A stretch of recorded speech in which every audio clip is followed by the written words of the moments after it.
But what do you think? What do you think on this whole Odell situation? Like, what are your thoughts on it as a whole? So I've always liked Odell Beckham Jr. I actually bought a Giants Odell Beckham Jr. jersey last weekend. I don't know if I told you that, Makana. Oh, no way. I live in New York, so it's a must. You have to own one out here, I guess, right? But I bought an Odell jersey. I'm a big Odell fan. However, I found out that when Odell has played against opposing top 10 defenses in his career, he averages 2 catches in those games throughout his whole career. That might be the most shocking stat I've ever. 2 catches. I've never heard that stat. That is what? Yes. So if you're talking about a guy like that, a lot of people like defend a lot, and I've defended Odell in the past. Yeah. I think it's been tough because he's got hurt a lot. Hasn't ever really had great quarterback play. Though I do like Baker. I don't think Baker's a bad quarterback or anything. Also, don't think he's a great quarterback. He's a solid guy. Yeah. But that was shocking to me. Like, if you want to talk about, and like, I think the big one is when he played against Norman. And was that 2015 or 2016? The one the year. I mean, where they've gone off against each other plenty of times. But you know the game I'm talking about. Yeah. So that's probably outside of the crazy catch he had. Like, that's his peak game. And you've seen a lot of stuff about Odell. Of course, the boat picture, the playoff stuff, like not performing. He has, and hearing that stat, 2 catches against top 10 defenses, he has been a guy that underperforms against the top end talent. It's hard to really back a guy up once you hear that. To me, like, I don't think he's bad. I don't think he's a terrible player, but it definitely seems like there's always problems around him.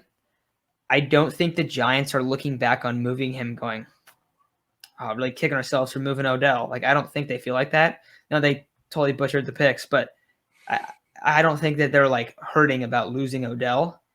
I wouldn't be shocked if the Browns cut him. He doesn't have any dead cap the next couple of years. I really wonder where he would end up. Does he get claimed off waivers, or does he not get claimed? Yes. Because if you don't know his contract right now, so they'd have to pay him like $8.5 million this year, and I believe it's $13 million next year and like $13 million, and it's like massive roster bonuses. There are outs for him, but I feel like if he wants to rejuvenate his career, because I think it's possible. I've made the comparisons for Odell to Randy Moss plenty of times, especially with you, Matt. I wrote an article on it a very long time ago. One of the first articles I ever wrote was comparing how both him and Randy Moss, they came into the NFL and both took the league by storm. Both of them had very similar rookie season numbers. Both of them dominated where they first played. Obviously, Odell in New York, Randy in Minnesota. All of a sudden, Randy goes to the Raiders. And he was not good. Like, it was to the point where it was like, is this guy like overrated? Like, this dude was chasing Jerry Rice. Like, what happened to this guy? And everybody's kind of like, man. And I believe they traded him to the New England Patriots. And all of a sudden, here comes prime Randy Moss putting up the greatest season a wide receiver has ever had with prime Tom Brady. All these crazy, it's crazy to say prime Tom Brady 2007, but so prime Tom Brady's 2000 to 2050. Very, very long time. But he completely dominates. And it was that change of scenery. Overall, I think Oakland was not a great spot for him. Cleveland, I don't think, is a great spot for Odell, because Odell Beckham Jr. is a volume wide receiver. He's a guy that you want to try and get the ball, and he's a guy that you want to get the ball to him in space. And unfortunately for Cleveland, Jarvis Landry, I like Jarvis Landry. The dude has no speed. He's like the least athletic wide receiver, like probably in the history of football. Like he would be slower than guys playing in the 30s. Like, look at his SPARQ score. It's 0 percentile, I believe. I'm not joking. It's 0 percentile. Like the least athletic guy that you could have. And so like teams are very, very able to just say like, yeah, Odell, you may get a catch. Like you watch Cleveland, like he'll make catches, but he just doesn't get like what he had in New York, where he catches the ball on that slant in the middle of the field. It's got a little bit of space and he takes it, right? And he's gone. We don't see that in Cleveland.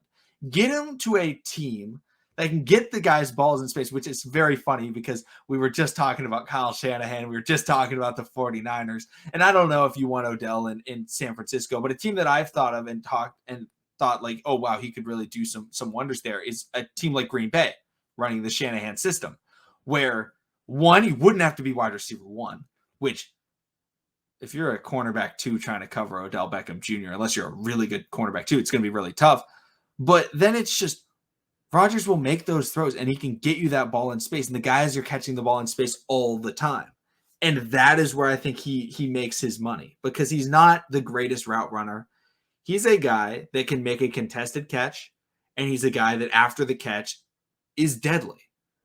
So get him to a spot that utilizes that part of his game. And Cleveland doesn't do that. So I think, I mean, there's a reason why the Browns looked so much better without him was because he's not the receiver that they need. And I feel like they just like saw the big name and they didn't analyze the scheme fit. And obviously a lot of schemes were changing in Cleveland when they brought him in. So I don't know. For me, it's like, I think they should cut him because I don't think it's salvageable. Like, do you think like there's a chance that Odell plays this year and he's all good? No, I don't think that's the case at all. And of course it's NFL, so like next week we say this he's going to go off for like 203 touchdowns. That's just what happens. But no, I think you're right. I think that I actually like the Green Bay Packers idea, having him there.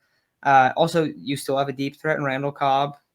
You have actually like multiple deep threats. You have Equanimous, and you also have MVS. Kind of a weird little wide out room right there. But he would be the wide receiver too. Yeah. And say he does, like I said, like how he hasn't performed in some of these like big moments. There's a guy that will. There's a guy I'm pretty confident is going to perform well in those big moments.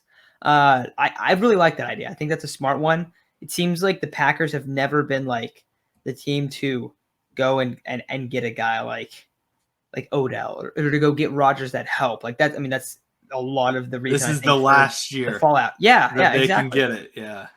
And it's not like they would have to pay him for future seasons, like because he doesn't really have much money tied up to him after this year.